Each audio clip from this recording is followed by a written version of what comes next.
Sudem mengalami kerugian 4,5 juta karena Sudem terbudi beli HP lewat media sosial. Petino bernama Anggun Apriani, warga Tegal Pinangun Plazu Darat ini akhirnya ngadu ke kejadian yang dialaminya ke Polrestabes Palembang. Korban Sudem mengalami kejadian itu bermula dari nyelik media sosial Instagram atas nama akun inisial TG. Lalu korban tertarik dengan HP yang dicocoknya.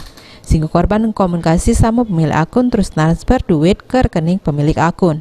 Namun sesudah beberapa hari pemilik akun tidak ngirim bukti pengiriman barang sehingga membuat korban kesal. Dan korban pun sempat nyari tahu namun kati hasilnya.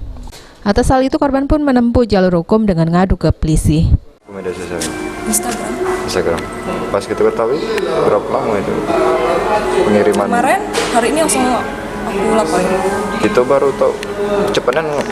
Emang Ya, pengirimannya berapa hari? Memang kan minta nomor resi kan, kan dia harus dikirim dan dia tidak mau ngasih resi gitu. Resi pengiriman. Resi pengiriman. Terus ditanya lagi kan, ada komentar, cuma dirit doang, sudah langsung lapor. Emang tak biasa gitu beli di online. Ini pengaduan yang sudah dibuat oleh Anggun Apriani ini masih juru penyelidikan pihak Polrestabes Palembang. Abidin Riwanto, PAL TV.